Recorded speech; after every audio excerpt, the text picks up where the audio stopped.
ለምን ይሄ ሁሉ መከራ ስቃይ በሀና ላይ ለምን ይሄ ሁሉ ነገር ግፍ ይፈጸምባታል? ለምንድነው የዲኤንኤው ምርመራ ውጤት የተቀየረባት?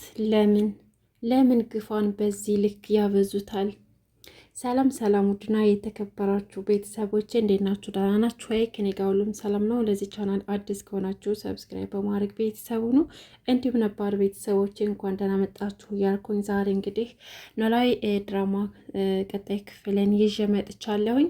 እንግዲህ ሁላችንም እንደሚታወቀው ዛሬ ሀና ነፃነቷን የምታውጅበት እንዲሁም ደግሞ የእነ ወይዘሮ ሜላት ልጅ መሆኗን የምታሳውቅበት ቀን ይሆናል ብለን ጓጉተን ነበር። ደግሞ የብዙዎቻችን ፍራቻ የሆነው ምናልባትም እርግብና ወይዘሮ ባዩሽ በሚሰሩት የሴራ ተንኮል ማለት ነው ውጤቱን ያስቀይሩታል ብለን ፈርተን ነበር። ግን ደግሞ ፍርሃታችንም ትክክል ነበረ። ዛሬ ላይ እንግዲህ ሀናና ወይዘሮ ሜላት ባለፈው ክፍል ዶክተሩ የምርመራ ውጤቱ ደርሷል ብሎ በደወለበት መሰረት ወደ ሆስፒታል ሄደው ነበረ። እዛም ከሄዱ በኋላ እንግዲህ ሀና በጣም ፈርታ ነበር። እንዲሁም ደግሞ እርግብ ደግሞ በምላሹ ደስታ ፊቷ ላይ ሳቅ ነበር የሚታይባት። ምክንያቱም እርግጠኛ ነበረች ወይዘሮ ባዩሽ ሁሉንም ነገር ከመጀመሪያውም ታውቅ ነበር ውጤቱ እንደምታስቀይረው በሷ በኩልና ምንም አይነት ነገር ፍርሃት አልታየባትም። ሀና ደግሞ ያው እውነታውን ካወኩ በኋላ ምን የሚፈጠር ይሆናል የሚለው ነገር ነው እንጂ አንድና አንድ እውነት አላት። እሱም ደግሞ ሀና የወይዘሮ ሜላት ልጅ ሀሴት በመሆኗ በጣም እርግጠኛ ነበረች። እንግዲህ ለጊዜው እጇ ላይ ያሉት መረጃዎቿ ቢጠፉባት ቢሰረቁባትም እንኳን አንድ እውነት የማይሰረዝ እውነት ቢኖር እሷን ልጅ እንደሆነች ግልጽ ነው። ነገር ግን ዛሬ ላይ ሁሉም ለገንዘብ ሕሊናውን ሽጦ ለገንዘብ ነው እና የሚኖረው። ዶክተሩም እንግዲህ በፍቅረኛው በኩል ወይዘሮ ባዩሽ በእሷ ሰዎች በኩል በፍቅረኛው በኩል እንዳስፈራሩት በሽጉጥ እንዲሁም ደግሞ የምርመራ ውጤቱን የዲኤንኤውን ውጤት እንዲቀይር ውጤቱን ቀይሮ እርግብ የወይዘሮ ሜላት ልጅ እንደሆነች አድርጎ አሰርቶ የውሸት መረጃ እንዲሰጣቸው ነበርና ዶክተሩ ልክ እንደታዘዘው አድርጓል። በእሱ ብቻ አልበቃቸውም። እንዲሁም ደግሞ ወይዘሮ ሜላት በድርጅቷ በኩል የሀናን አባት አሳክሟለሁ ብላ ቃል በገባችበት መሰረት ያው የሀናን አባት የሚያሳክመው የወይዘሮ ሜላት ድርጅት እንደሆነ ሲያውቁ ጊዜ ዋጋውን 2 እጥፍ ጨምረው 200 ሺህ ብር የሚያስፈልጋትን በአንዴ እጥፍ ጨምረው ወደ 800 ሺህ ብር አድርገው ወይዘሮ ሜላት 600 ሺህ ብር እንድትሸፍን አድርገዋታል። ይህን ደግሞ ያደረጉት ምንድን ነው እንግዲህ ሀና በወይዘሮ ሜላት ፊት እምነት እንድታጣ ውሸታም እንደሆነች፣ ሌባ እንደሆነች፣ ገንዘቧን እየዘረፈቻት እንደሆነ ምናልባት እንኳን ልጅ የመሆኑ ሀሳብ ስህተት ቢሆንና ባይሳካላት እንኳን ገንዘቡን በአባቷ በኩል እንደበላቻት አድርገው ሀና በአባቷ ሕመም ምክንያት አስመስላ ወይዘሮ ሜላትን ገንዘብ እንደበላቻት አድርገው እርግብና ወይዘሮ ባዩሽ ናቸው ይሄን ነገር ያደረጉት እና አሁን ላይ በእርግብና በባዩሽ ምክንያት የሀና ህይወት መስቀልቅል ብሏል ማለት ነው። ምክንያቱም ለ16 ዓመት ያክል እናት ልጅ የጠፋችኝ ያለች ስታፈላልግ ኑራ እዛው አጠገቧ ተቀምጣ እናትና ልጅ ሳይታወቁ ዛሬ ግን ከኋላ መታርግብ ልጅ ነኝ ብላ የሀናን ታሪክ ሰርቃ ዛሬ ልጅ መሆኗን አሳውጃለች ማለት ነው። እሱም ደግሞ በተሳሳተ የመረጃ ውጤት የምርመራ ውጤት ማለት ነው። ዶክተሩ እንግዲህ እንዳያችሁት እርግብ የወይዘሮ ሜላት ልጅ እንደሆነችና ሀና ደግሞ ልጃቸው እንዳልሆነች ሲነግሯቸው ሀና በጣም ደንግጣ ነበረ። ወይዘሮ ሜላትና እርግብ ግን በጣም በደስታ ጮቤ ረግጠው ነበር። ምክንያቱም የሚጠብቁት ነገር ይሄ ስለነበረ ሜላትም እንግዲህ ሀና በጭራሽ ልጅ ልትሆን አትችልም ብላ ስለምታምንና እርግብም ደግሞ ያው ስራዋን ተንኮሏን ስለምታውቅ ውጤቱ እንደሚቀየር ስለምታውቅ የሚጠብቁት ውጤት ይሄ ስለሆነ ሁለታቸውም በጣም ደስተኞች ነበር። ነገር ግን ሀና በጣም ከፍቷትና ውጤቱ አስደንግጧት ነበር። በፍጹም እርግብ የወይዘሮ ሜላት ልጅ ትሆናለች እኔ ባዳኔ ብላ ስላላሰበች የሆነው የተፈጠረው ነገር ለሷ ድንገተኛ ነበርና በጣም ደንግጣ ስለነበር እንግዲህ የወይዘሮ ሜላት እናት በጣም አዝናለች በሀና ምክንያት። ሀና አትዋሽም፣ ፍጹም ልጅ ናት፣ በጣም ጥሩ ልጅ ናት። ጨራሽ እርግብ የልጅ ልጅ ልትሆን አትችልም። የኔ የልጅ ልጅ ልትሆን የምትችለው ሀና ናት። ሀና ማለት የሀሴትን ባህሪ የሀሴትን መልክ የያዘች ልጅ ናት። እያንዳንዷ እንቅስቃሴዋ ልክ እንደ ሀሴት ናት እና ሀና በፍጹም ሰራተኛ ልትሆን አትችልም፣ ልጄ ናት እያለች የወይዘሮ ሜላት እናት እንግዲህ ስትሟገትላት ሁላችንም አይተናል። ይህን ደግሞ አያቷ የልጇን ልጅ ጠንቅቃ ስለምታውቃትና በልጅነቷ የምታደርጋቸውን ነገሮች እስካሁን ድረስ እያደረገቻቸው ስለነበርና ሁሉን ነገር የምታደርጋቸው ነገሮች በቅንነት መልካም ነገር በተሞላበት መንገድ ስለሆነ ማለት ነው። እርግብ አሁን ላይ በአያቷ ፊት ጥሩ ለመሆን ጥረት እያደረገች ነው።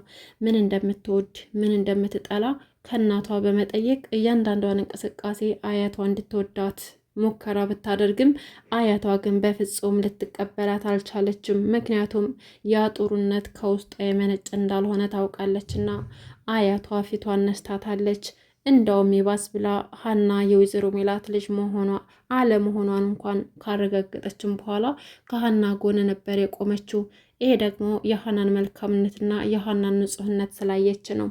እንግዲህ ይህን ውጤት ሰላምና ሚናሴ ሲሰሙ ማመን አቅቷቸው ነበር። በፍጹም ሀና ልትዋሻ አትችልም ብለው በጣም ተበሳጭተዋል። በተለይ ሰላም ደግሞ ሀና እንዴት ልጃችን አልሆነችም፣ እንዴት እህት ያልሆነችም ብላ በጣም ተበሳጭታ ነበር። ምክንያቱም እርግብን አትወዳትም። የእርግብ ስራ ለሰላም ምንም አያስደስታትም፣ በፍጹም አትወዳትም።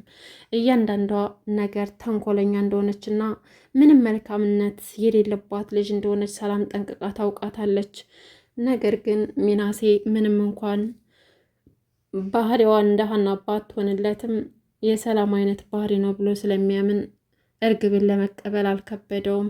እንግዲህ ሰላም ሀናን ሄዳ ሆስፒታል ድረስ መቼም ቢሆን እንደማትለያትና ምንም እንኳን እህቷ ባትሆንም መወለድ ቋንቋ ነው፣ መቼም ቢሆን ካጠገብሽ አርቅም፣ ሁሌም ከጎንሽ ነኝ ብላ ቃል ገብታላታለች። ሰላም እንግዲህ ምን ያክል መልካም ሰው እንደሆነች ነው። ምክንያቱም ሀና ደግሞ ሰላም በታመመችበት ሰዓት ህይወቷን አሳልፋ ስለሰጠቻት ለዛ ደግሞ መልካምነቷን እየከፈለቻት ትገኛለች። አሁን ላይ ጆሮ እንግዲህ ሆስፒታል ከፋዘር ጋር ተኝቶ የሀናን አባት እያስታመመ ይገኛል። እያንዳንዷን ቀንና ሌሊት ከእሳቸው ጋር ነው የሚያሳልፈው። ልክ እንደ እውነተኛ ልጅ አብሯቸው ተኝቶ እሳቸውን እያንቀሳቀሳቸው ሁሉ ነገር እየረዳቸው ሆስፒታል ይገኛል። ግን የሀና አባት ለመጨረሻ ጊዜ ሕክምና ስለተደረገላቸው በጣም ተዳክመው ከተኙበት እስካሁን ድረስ አልነቁም። ይሄ ነገር ደግሞ ለእነሱ አሳሳቢ ነው። ምናልባችም ተንኮል ተሰርቶባቸው ይሆን፣ ህይወታቸው አደጋ ላይ ይሆን፣ የሚታወቅ ነገር የለም። ግን እስካሁን ድረስ ከተኙበት አልነቁም። አሁን ላይ የሀና አባት ወይ ድነው ከሆስፒታል ይወጣሉ ወይም ደግሞ በባዩሽ ምክንያት እና በውሸታሙ አጭበርባሪው ዶክተር ምክንያት የሀና አባት ህይወታቸው አደጋ ላይም ሊሆን ይችላል። እንግዲህ ዶክተሩ በፍቅረኛው በኩል አስፈራርተው ነው ይህን ውጤት የቀየሩበት። ተምቹ ደግሞ ታስሮ ከርሞ መጥቶ ነበር እና እዛ ጆሮን ሰላም ሲለው የተፈጠረውን ነገር ሲያወራ ነበር እስር ቤት እንደከረመና ፋዘርን ደግሞ እንዴት ብሎ ማስረዳት እንዳለበት እሱ እንዳግዘው እየጠየቀው ሆስፒታል ድረስ ይዞ ሄዶ ፋዘርን እንዳያቸው ያደርጋል። ከዛም በኋላ ነበር ቁጭ ብለው ፋዘር ጋር ቁጭ ብለው እያወሩ ባለ ሰዓት ሀና መጣችና ተምቹን እቅፍ አድርጋ ሰላም ስትለው ጆሮ በጣም ቀንቶ ነበር። ምንም እንኳን ፍቅሩን ባይገልጽላትም ነገር ግን እህትነቷ ይበልጥብኛል፣ ፍቅሬን ገልጭላት እህትነቷንም ከማጣ ብሎ ውስጡ ስሜቱን ደብቆ ቢቀመጥም ግን ማንም ሰው ሀናን ሲነካበት አይወድም። ምንም እንኳ ጓደኛው ቢሆንም ይቀናበታል። ከዛም በኋላ ሀናም የተፈጠረውን ነገር ጆሮ ሲጠይቃት ምንም ነገር እንዳልተሳካላት እና የምርመራው ሂደት እንደከሸፈና በየትኛው መንገድ እንደሆነ በማታውቀው መንገድ እሷ የወይዘሮ ሜላት ልጅ እንዳልሆነች ውጤቱ ያሳያል። እርግብ እንግዲህ ልጃቸው እንደሆነች ነው ውጤቱ የመጣው ብላ ለጆሮ ነገረችው። ጆሮም ደግሞ አይዞሽ ሀንዬ፣ አንቺ እኮ ጠንካራ ልጅ ነሽ፣ ከዚህ በላይ መታገስ መቻል የምትችይ ልጅ ነሽ፣ ከዚህም በላይ ደግሞ ለአባትሽ ብለሽ ጠንካራ መሆን አለብሽ፣ በቃ ሁሉም ለበጎ ነው ብሎ ያጽናናታል። እንግዲህ ጆሮ ከምንም በላይ ልክ እንደወንድም ሆኖ ሀናን እየገደፋትና በሁሉም ነገር በእያንዳንዱ እንቅስቃሴዋ ከጎኗ ሆኖ እየረዳት ነውና በቃ ምሳ አልበላሽም አይደል አላት። አዎ አልበላሁም አለችው። በቃ እንሂድና ገዝተን እንምጣ አለና ከተምቹ ጋር ተያይዘው ሄዱ። ተምቹም ደግሞ ስለምንድን ነበር ስታወሩ የነበረው ብሎ ጆሮን ይጠይቀዋል። ጆሮም ደግሞ ምን ያደርግልሃል ለምንድን ነው የምጠይቀኝ ብለው ማወቅ ፈልጋለሁ ብሎ በጥያቄ ሲያፋጥጠው የተፈጠረውን ነገር ሁሉ ነገረው። ሀና የፋዘር ልጅ እንዳልሆነችና ወድቃ አግኝተዋት እንዳሳደጓትና ፎቶዋና የእናቷ ማስታወሻ መስቀል እንደጠፋባቸው ከቤት ውስጥና አንዲት ደግሞ ልጅ ነኝ ብላ የሀና ቤተሰቦች ጋር መታ የእሷን ታሪክ ሰርቃ ልጅ ነኝ ብላ እንደገባችና ውጤቱም እንደተሳሳተ ነግረዋት በዛ ምክንያት ደብሯት ነው ሲለው ተምቹ በጣም ደንግጦ ነበር። ምክንያቱም ይህ ሁሉ ነገር በሱ ምክንያት እንደሆነ ስለሚያውቅ እና ራሱን እየወቀሰ በጣም ተጸጽቶ ይህን ስራ እንዲሰራ ያደረገበት ልጅ ላይ ደውሎ ነገሩን እንዳጣራና ለምን ይህን ስራ እንዳሰሩት ጠየቀው። እሱም ደግሞ ምንም ነገር እንደማያውቅና ሴትየዋ ይህን ስራ ካሰራችሁም በኋላ እንደካደችውና እንደጠፋች ነገረው። ተምቹ ግን አለቃትም፣ ማንነቷን ንገረኝ፣ ማን እንደሆነች አሳየኝ እያለ ሲዝትበት ነበር። ከዛም በኋላ ልጁም እነሱን መጋፈጥ በጣም አደጋ እንደሆነ ነገረው። ተምቹም ደግሞ እኔ ተምቹን ስለማያውቁኝ ነው እያንዳንዷን ነገር ካልነገሩኝና ሴትዮዋን አግኝቻት እውነታውን ካላወቅኩኝ እወጋቸዋለሁ፣ እጨርሳቸዋለሁ እያለን ሲዝት ነበረ። ተምቹ እንግዲህ ባደረገው ነገር ሳያውቅ ባደረገው ነገር በጣም ተጸጽቷል። ነገር ግን አርፍዷል። አሁን ላይ የሀና ህይወት በጣም ተበላሽቷል፣ ተመሰቃቅሏል፣ ታሪኳ ተሰርቋል። በቤተሰቦቿ ተጠልታለች፣ በተለይ በእናቷ ተጠልታለች። ውሸታም፣ አጭበርባሪስ፣ ሌባ ናት ተብላ አሁን ላይ ስሟ ሁሉ ጠፍቷል። ከዚህ በኋላ የሀና ህይወት ምንድን ነው የሚሆነው? እንግዲህ ወይዘሮ ሜላትና እናታቸው ተጣልተው በሀና ምክንያት የሀና አያቷ ማለት ነው እዛ ቤት አልኖርም ካሁን በኋላ የራሳችሁ ጉዳይ ብላ ለሀና በመወገንን ቤቱን ለቃ ሄዳለች። እርግብ ደግሞ እንግዲህ የነሰላምን አያት አትወዳትም። ምክንያቱም የልጅ ልጄ ናት ብላ ስላልተቀበለቻት በጣም ነው መጠላትና ከዛ ቤት በመውጣቷ በጣም ደስተኛ ነበረች። እሷ ጉዳዩዋ ከእናቷ ጋር ብቻ ነበረች። ማለት የውሸት እናቷ ከወይዘሮ ሜላት ጋር ብቻ ሰላም ካላት ለሌላው ሰው ግድ አይሰጣትም። መጨረሻውስ ምን ይሆን? ሀናስ እንዴት እንደዚህ ያደርጓታል? ውጤቱስ እንዴት ይቀየራል? እንዴ ሀና እኮ ሁሉን ነገር አውቃ ከቤተሰቦቿ ጋር መገናኘት አለባት። በእርግጥ አባቷን ጥላ ከነሱ ጋር አትኖርም፣ ግን እውነታው ታውቆ ቤተሰብ እንዳላት ማወቅ አለባት። ውድና የተከበራችሁ ቤተሰቦች ለዛሬ ያስኩላችሁ ነው ላይ ድራማ ይሄን ይመስል ነበር። እስካሁን አብራችሁ ስለቆያችሁ ከልብ ነው የማመሰግነው። ለቤት አዲስ ከሆናችሁ ሰብስክራይብ ማድረጋችሁ እንዳትረሱ። አመሰግናለሁ። መልካም ጊዜ ተመኘውላችሁ።